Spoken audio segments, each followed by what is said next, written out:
could see yourself just sitting there on my chair. I'm staring at you, you don't even notice.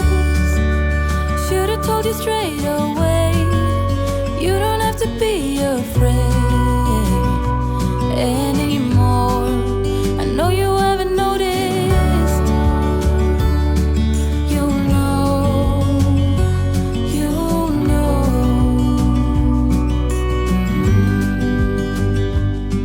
that I won't let you go. Put your arms around me and I'll let you know how it feels when time goes slow. And I won't let it rush when I see you dance, and the moment comes when I fall and time goes slow. I fall into you.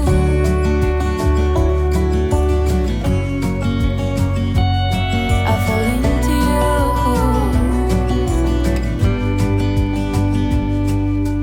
Hey, I wish I could show you more, 'cause baby you deserve some more. But still you're here and that's what I adore. Should've told you straight away everything I have to say, but I'm afraid and I know you haven't noticed. You know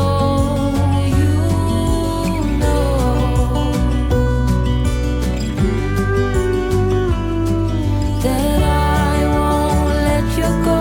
Put your arms around me and I'll let you know how it feels when time goes slow.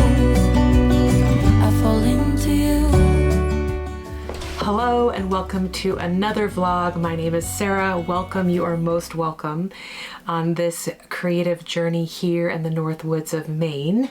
I want to chat a little bit about all of the things I've been up to, but before I do that, I want to thank all of you who return and have supported this project for the, 14 years it's been in process. And I really want to thank those that contribute financially, whether that's through a subscription like Patreon, a donation on Coffee, or perhaps you have shopped through my affiliate link with the Woolly Thistle. Thank you so much. I do not monetize my videos on YouTube, and I publish 2 vlogs a month for everyone to participate in, and you can watch ad-free over at my blog site. And I upload to Vimeo, and then that link is all ad-free. And you can watch on YouTube, and you can watch through the Patreon page. So there's a couple different ways to access this content.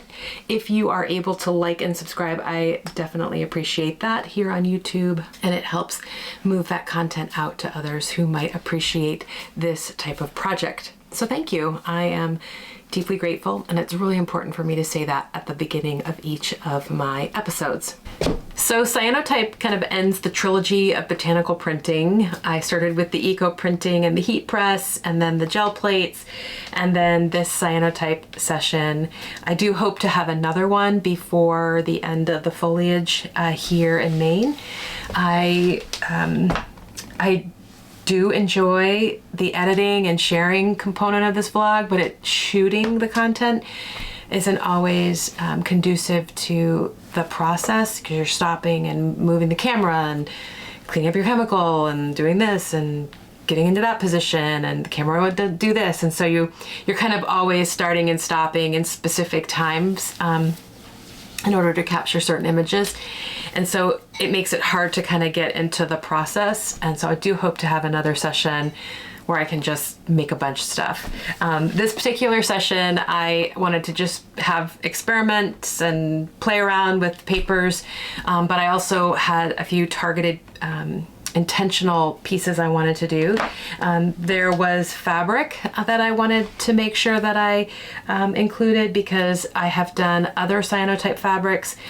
I've done other eco printing fabrics, and I've done natural dyeing, and I'm kind of pulling all those fabrics into a quilt, like kind of big block, just representation of my experimentation and my creative work and discovery and what I've done. So I wanted to get a couple more big pieces of fabric printed for that. So I got that done. And then, you know, each time you print and your exposure times and how you choose to print all affect the outcome, like any creative process. So you can see this one here. I did some turmeric up in the corners, and that's what you saw me doing. I put turmeric down, I put white vinegar down. You can play around with lots of different toning, like with black tea. I primarily work wet, so I don't let this fabric dry and then press it and then put it down. So I just kind of soak it and then put everything down. And I do that similar with my papers. I'm just not really set up to create a bunch of papers, let them dry in a dark space, and then, you know, pull them out. So usually what I do is I create like 4 pieces, depending on how big, one if it's the big fabric, put them down, put my prints on, and then let it expose, bring them in, reset with the glass that I have, and then lay more chemical down on whatever substrate I'm using. So I do work primarily wet. This is the other piece I got from, I really love the depth of this blue, and I love this kind of like grungy browns. And then this is the turmeric you can see here. So that was the other piece that I did. As I said, you saw me using white vinegar and turmeric and toning, working wet. You can use bubbles. I think I may have some video of that, just to create different effects and how the sun is reflecting or being masked onto the fabric or paper. The other thing I wanted to get done was some birch bark prints. So this particular substrate is has been a real challenge for me. I've used it in a lot of different craft projects because it is impervious to water. What I love about it is, you know, all of the depth and texture and kind of difference in color that you get because it's a natural material. But as I said, it is impervious to moisture, so the print becomes very fragile. And when working with it, whether that's with glues or resins or you know, what have you, to kind of secure it down, or, you know, I've been working with it and turning it into jewelry. It can be very finicky. So I knew I wanted to print some birch bark for some encaustic projects I have in mind, and those are upcoming. If you're not familiar, encaustic is a blend of beeswax and tree resin, and the resin is there to help it cure hard, and it just gives this really beautiful ethereal finish. But you can do a ton with encaustic, like this is encaustic, for example. So you can carve away and create images. You can collage with it. I've talked a lot about encaustic previously, and it is one of my favorite things to work with, although it does require, like Cyanotype, quite a bit of setup and air ventilation. But anyway, I digress. We'll talk about encaustic when I get there. But I knew I wanted to create some of these for encaustic projects that I have going on.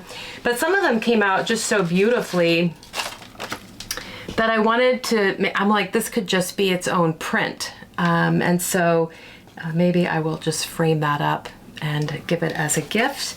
But they're just, I don't know, there's just something so earthy and grounding about this, the botanical prints on the birch bark. It just feels so, I don't know, whimsical.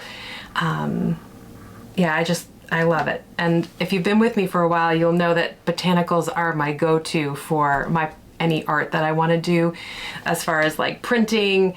I just feel like they're very, well, I think they're very beautiful. And as I said, I feel like they really kind of capture my aesthetic, and I don't have to draw them. So that's why I like the printing. I should practice more of the drawing. I've said that multiple times.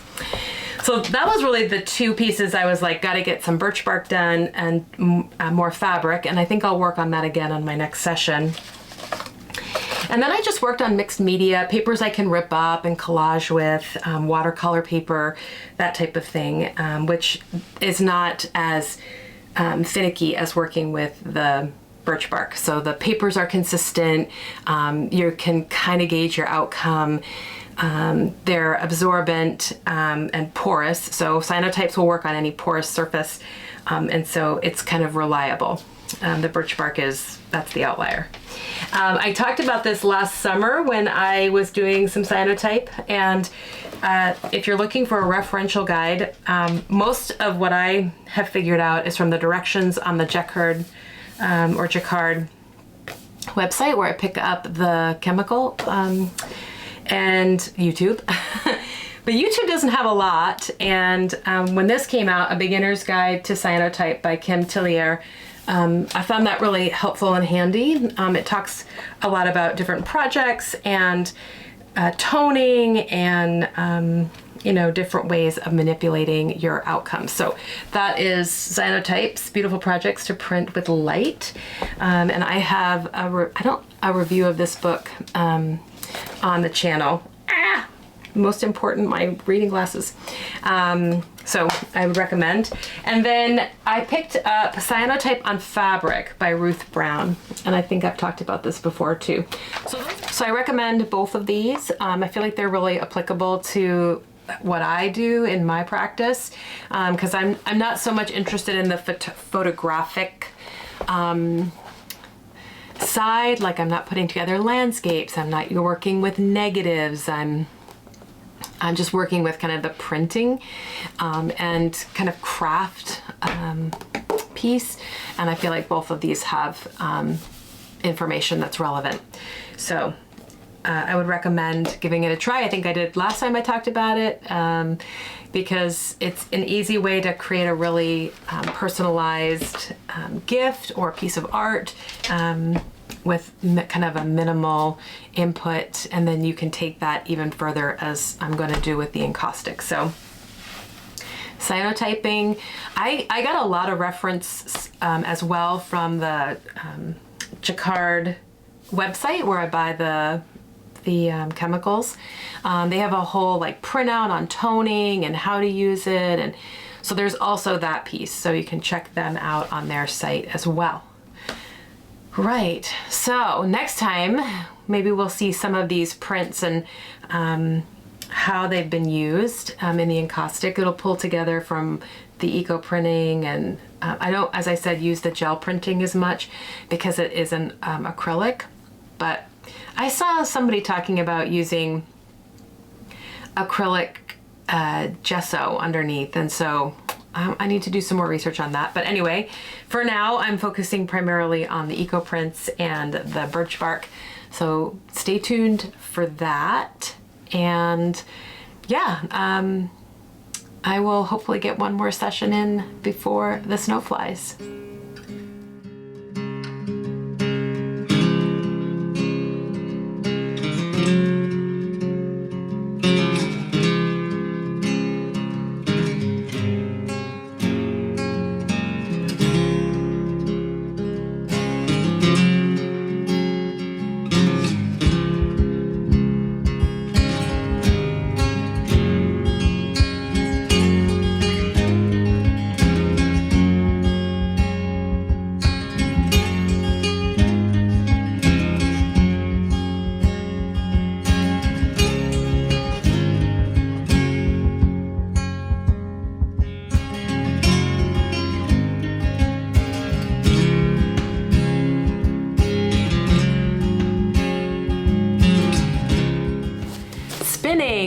How wonderful to be back at the wheel. I have touched a number of different fibers over the past couple weeks as just kind of a dabbling strategy to kind of keep up the momentum.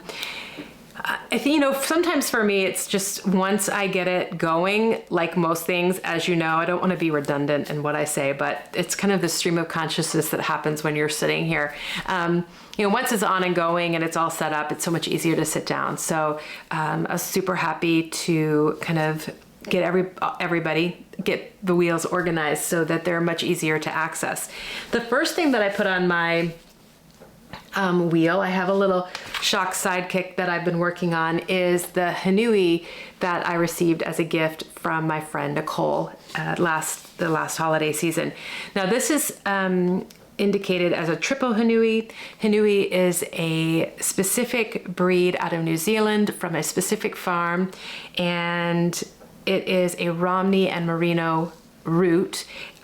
Beautiful long staple. One of their goals is to preserve all of the natural colors, so lots of grays and blacks and browns and charcoals. I'm absolutely in love with this fiber. It is a delight to spin. I get the long wool of the Romney, the silkiness, the ease of drafting, and you get a little bit of that fine crimp merino in here. So the overall yarn finishes with a lot of air and loft, even though I was spinning from top and I was spinning worsted. So all of my fibers are going into the spin aligned. So when they're done, there isn't a lot of struggle between the fibers to return to a natural state aside from the twist. When you spin woolen, you're having the fibers enter in a web, and so they then they want to return to their natural state, and so they create a much poofier yarn. But with this, I'm still getting some really beautiful loft. I am not super technical with the spinning. I just sat down at the wheel and put this on and was satisfied with the results and the comfort of drafting. That's what I typically look for is, am I comfortable drafting? Is it pulling? Is it turning out to be tensile wire? I like to pull it out, have it come back on itself and respin to get a feel for what the ply might look like. But this just performed so beautifully. So that is the Haunui. They have a website, it is available. They grade their wool right there. So there's like medium fine and fine. I don't remember seeing yarn, but I do remember seeing top. So yeah, so I would love to experience this some more. Originally, Nicole, I think, had suggested that I blend this with some of the fleeces that I do have. I have some beautiful browns and I have some charcoal Icelandic that needs to be spun. But I really wanted to spin it as is to get a full effect of the fiber on my hands and the draft and all of those pieces that go into discovery. So I spun it up. This is 2 ounces. I would say it's anywhere from a sport to a DK. And I don't know, maybe I can put this into a little colorwork mitten with a beautiful creamy background to showcase some of the color changing that's happening. And, a little memory of this gorgeous, beautiful wool. So thank you, Haunui. This is just an absolute delight, and I hope that there's more in my future. So as part of that packet, oh, I'm sorry, I don't think I told you the dyer. This is Allaire Artifact, and she is out of Quebec.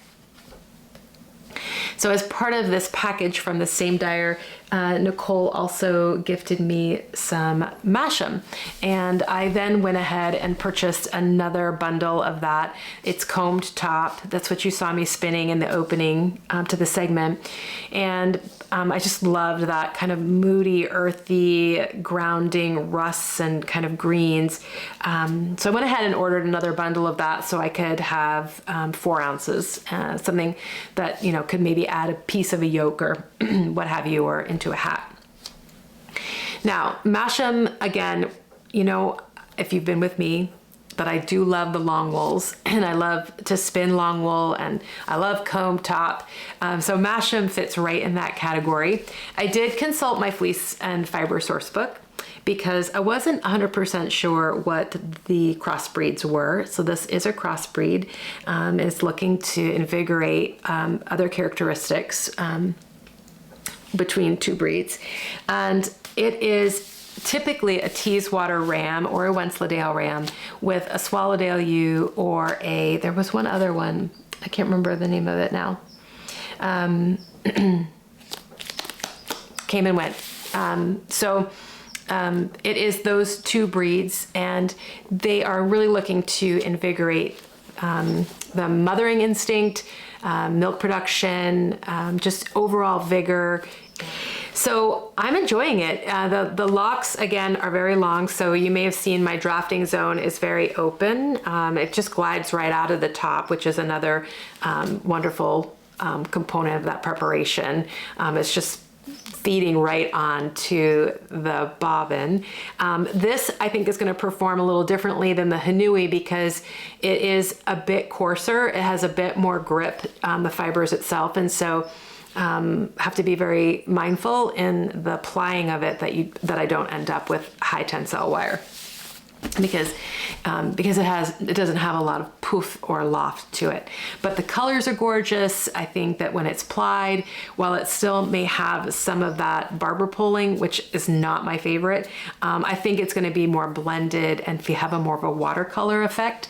So I am really hot to trot. I have finished 2 ounces on the first bundle, and I'm into the second.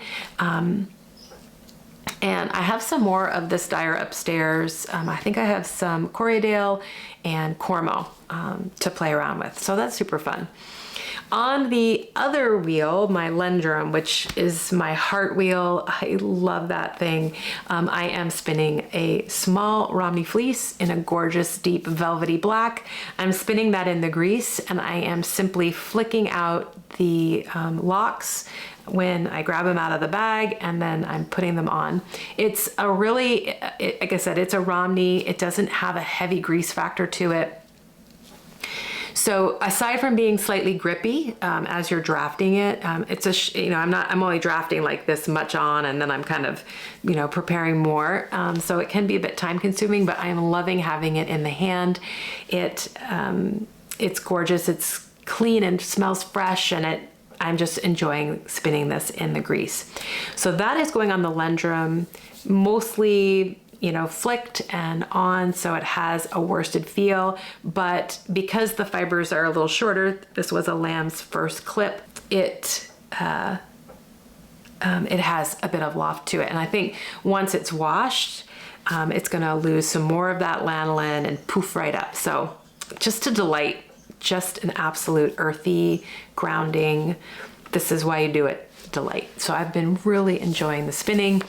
If you don't have the Fleece and Fiber source book, which I would imagine a lot of my viewers do, because I think you're in it for the wool and for this kind of experience of exploring and discovery of different textures and performance, and just having a palette and a toolkit to lean into to create different items and to travel through time and landscape with your wool. So, but if you don't have it, I highly recommend. It's a great way to be informed about what you're putting into your sweater or how your yarn might perform in this application. So substitutions and preparation are important when you are kind of branching out of the mainstream. Fleece and Fiber.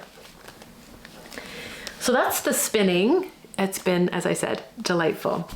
As for knitting, someone made a comment that they would love to see more of my works in progress, and I'm happy to share, and I always feel a bit like not sad. I always feel a bit like, I don't know the word to describe it, but they're very much the same as they've been for a while. So, but perhaps that's appealing as you're sitting there, maybe you're knitting or working on stitching or spinning, to just have a little revisit and see what's happening in my knitting world.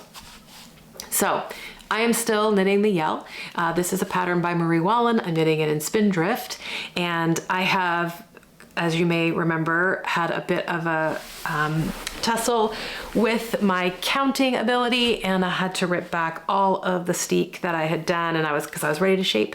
But I'm back, and I'm probably about 3.5 inches back up the steeks heading towards the shoulder. So that is a project. I picked all my own colors. The main color that I'm working with now is the Moret and the Iset. Speaking of which, I think I'm gonna run out of the Moret. I don't know if I have some hidden away that I can't find, but I think I only have like 4 25-gram balls left. And so I was kind of like, so I went ahead and I just ordered some more because I wanted to have it in case I ran out, but also if the mix of the color is different from what I bought, quote unquote, the dye lot, even though it's not dyed, I wanted to be able to blend it a little bit. But I think I'm going to be able to hit my shoulders with what I have so that my sleeves would be in this new color. It's not super glaringly different. It's just maybe a little bit more matte than the Moret I have now. The Moret I have now feels a bit slightly heathered. It has a bit of I don't know how to describe it. This new Moret that I got is very, beautiful brown. So we'll see. Because I had to do that, I opted to order from the Schoolhouse Press because they had a bunch of colors that I needed. The Schoolhouse Press is lovely. That is, of course, Elizabeth Zimmerman's company. Meg and her family still run that. There was a pattern I was looking at purchasing as well. So I went on over to Schoolhouse and I ordered what I needed for the Moret. I also ordered some Spindrift for the Adrian Unst vest by Gudrun Johnston, and I ordered some for the Seafairty by Gudrun Johnston. So I've been really enjoying her vlog and chat about vests and knitting, and it's been super inspiring, and I can appreciate finding another content creator that is also very interested in a similar aesthetic and working with yarns that inspire me. So I went ahead and picked up the fiber for those 2 vests. So I picked that up because I'm shipping yarn anyway, and I picked up a few colors that I like to have in my collection, which is Blue Lovett, Laurel, Camel, Muscat, and there's one other one that Marie Wallen uses quite frequently, because I think after I'm finished the Yell, I would like to cast on the Burra cowl. So anyway, lots of things tooling around in my head for collar work and spindrift. So that's the Seafairty. I went with a color that I saw that was inspired from the Woolly Thistle, with grouse as the main color, and I think Cocoa Flame, Honeydew, or Melon Dew. Anyway, I'll put the picture of what I got up here. Sphagnum might be a part of that. And yeah.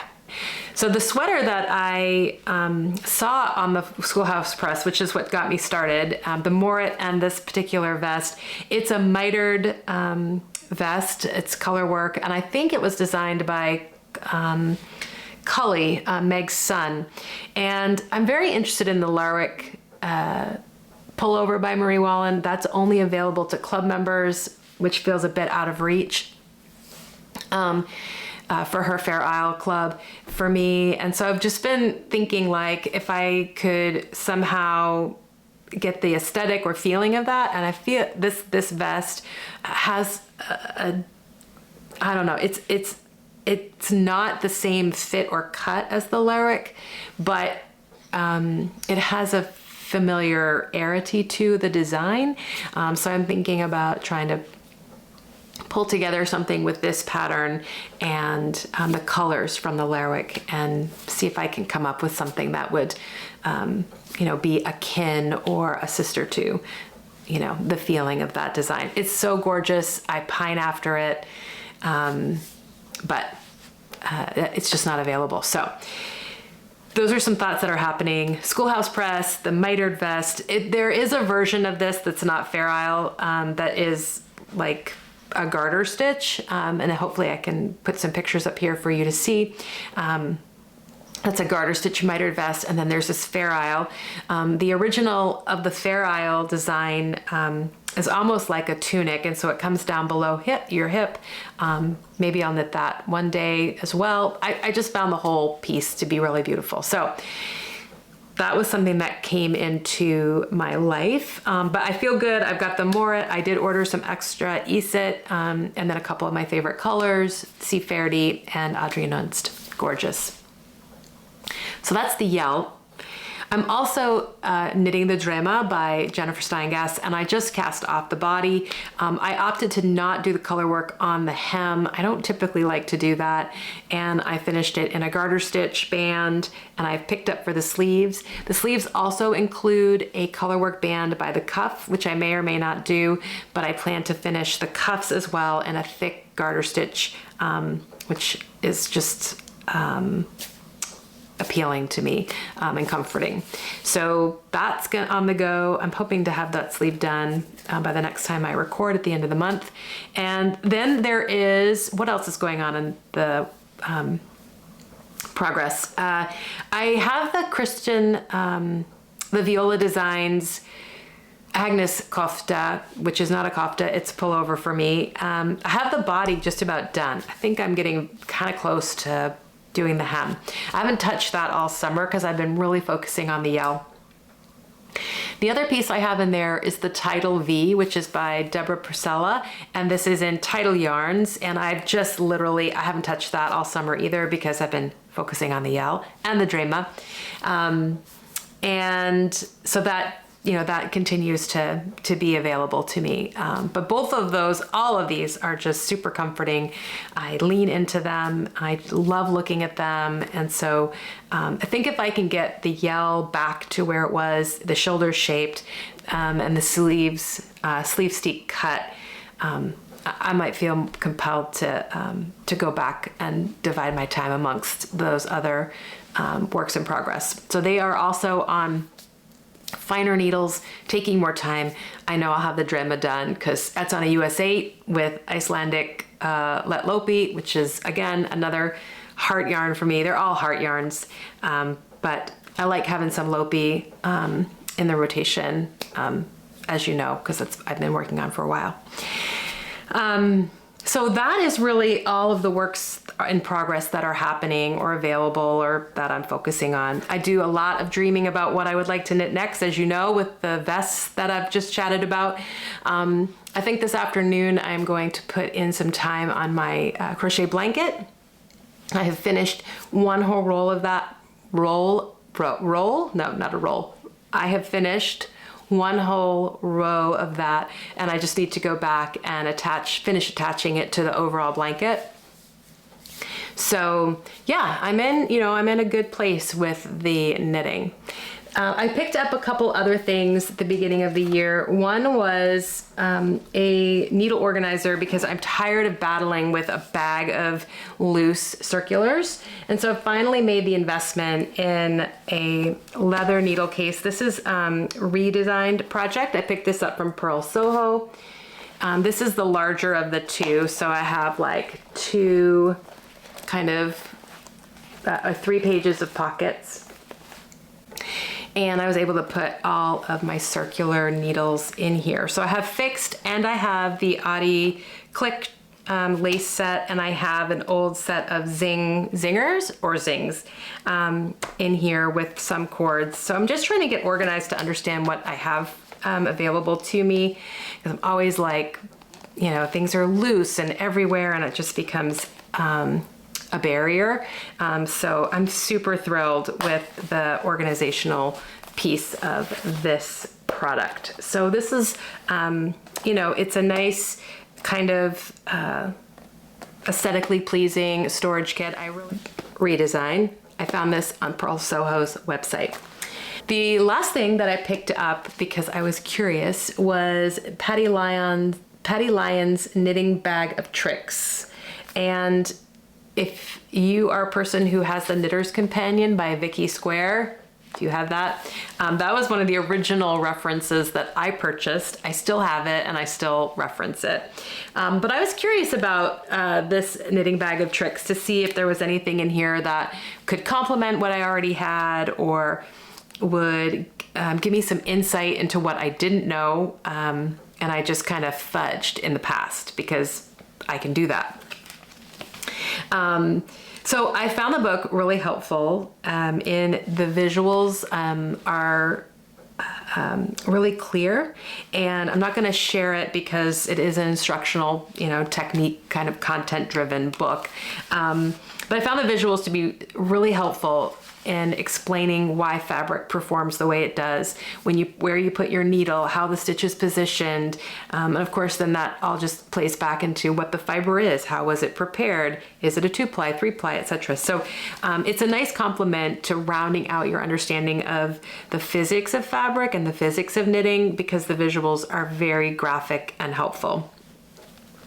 I found the sections on short rows very helpful, shaping, raglans, and why stitches loosen up at the end of a row, how to fix that. You're already 2 rows in. So there are some nice hacks and tricks in here that I think could complement the Vicky Square book or get you started as a new knitter, and even as an old dog. I think there are some great new tricks in here to help smooth out some of the more fudgy bits of my knitting, which I tend to do, and maybe it will make it easier in the long run.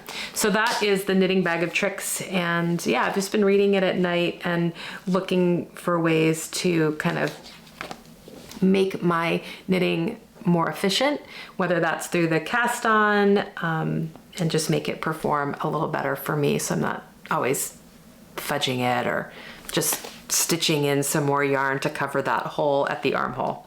So yeah, I think that's it. I'm looking around because a lot of times I put stuff out for a reference point, like, oh, I should talk about that, or I should talk about this.